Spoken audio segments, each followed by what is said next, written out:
নমস্কার বন্ধুরা, লক্ষ্মী কুটিরের রান্নাঘরের পক্ষ থেকে সবাইকে অনেক অনেক স্বাগত জানাই। প্রতিদিনের মতো আজকেও আমরা একটা রেসিপি নিয়ে এসেছি, সেটা হলো পনিরের বড়া। পনির দিয়ে আর আলু দিয়ে ঝোল। পনিরগুলো প্রথমে আমরা নুন আর গরম জল দিয়ে ধুয়ে নিয়েছি। পনিরের টুকরোগুলোকে ধুয়ে নিলে খুব ভালো হয়। তারপর এটাকে পিস পিস করে সাইজ মতো কেটে নিয়েছি। কেটে এটা তেলটা গরম করে আমরা হালকা ভেজে নেব।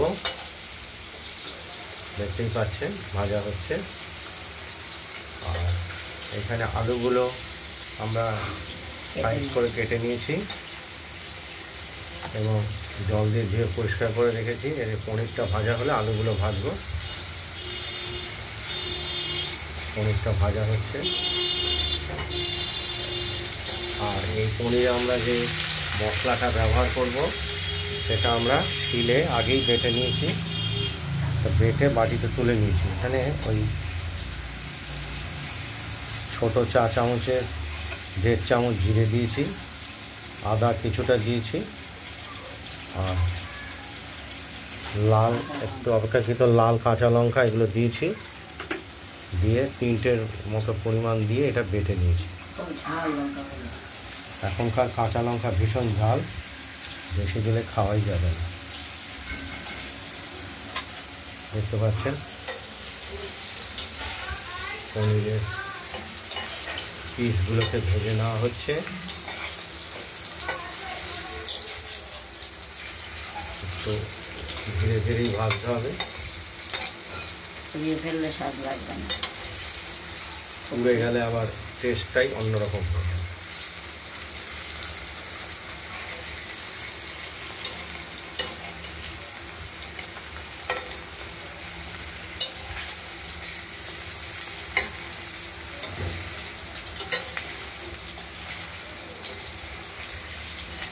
তিনজনার পরিমাণের মতো, 3-4 জনার পরিমাণের মতো।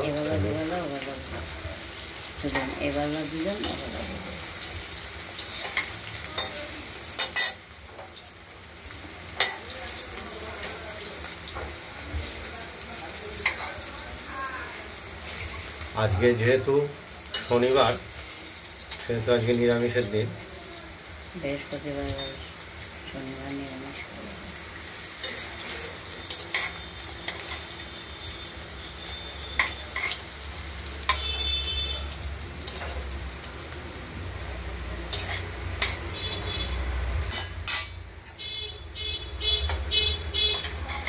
মোটামুটি ভাজা হয়ে গেছে, তুলে থালায় রাখবো।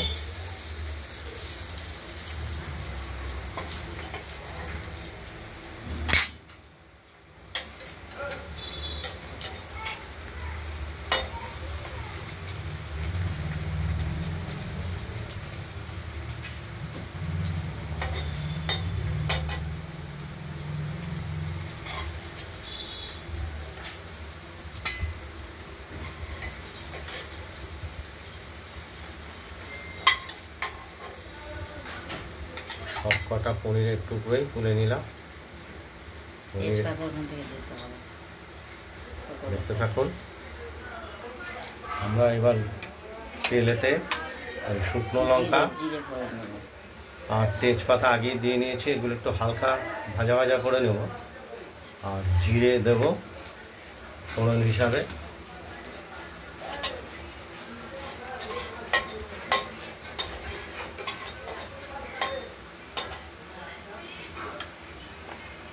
এর সঙ্গে আলুগুলো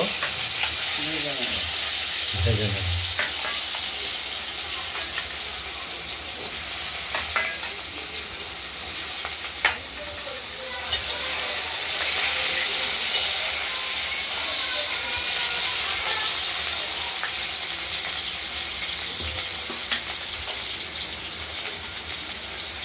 এবার পরিমাণ মতো নুন দিয়ে দিলাম।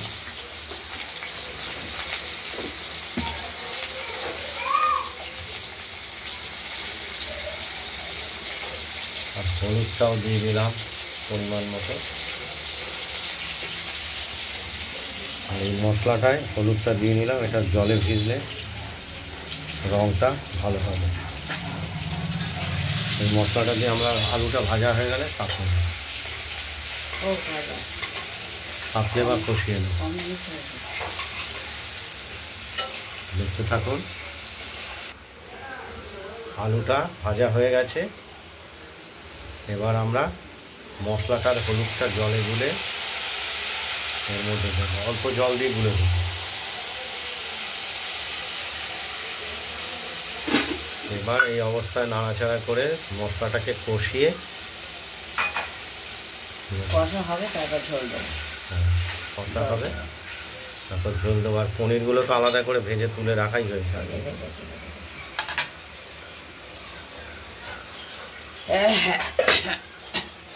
মিষ্টি হবে। আর এতে স্বাদ মতো একটু মিষ্টি দিয়ে নেব, গুঁড়ো চিনি।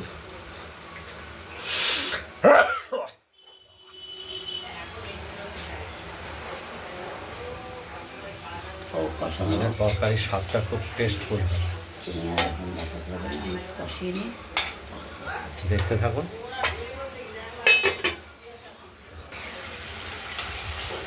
মশলাটা কষানো হচ্ছে।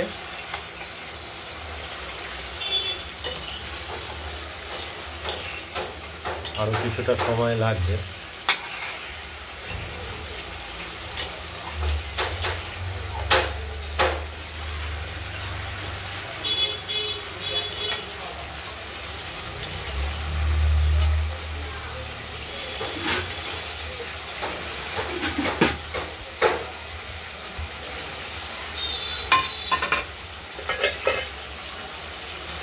দেখতে থাকুন, মশলাটা কষানো হয়ে গেছে, দেখতেই পাচ্ছেন তেলও বেরিয়ে গেছে। এবার আমরা জল দিয়ে দেব।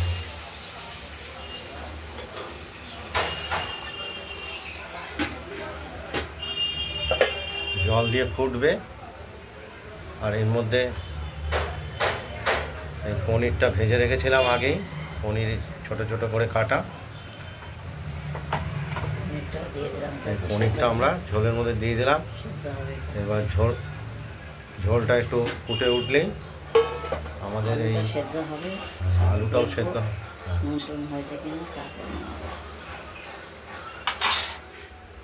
ঢাকা দিয়ে দিলাম। পনিরের ঝোল ফুটে উঠেছে।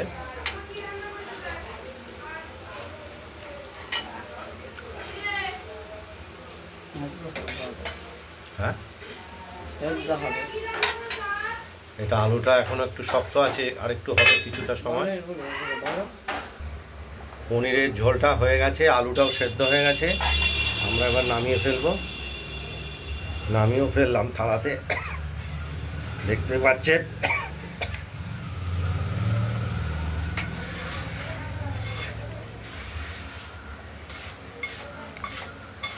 বন্ধুরা, আপনারা বাড়িতে ট্রাই করবেন। আর আমাদের এই রান্নাটা ভালো লেগে থাকলে আমাদের একটা লাইক শেয়ার করে দেবেন, আর চ্যানেলটাকে একটু সাবস্ক্রাইব করে দেবেন। আর কেমন হয়েছে এটা আমাদের একটু কমেন্টস করবেন, তাহলে আমরা খুব উৎসাহিত হব। হ্যাঁ,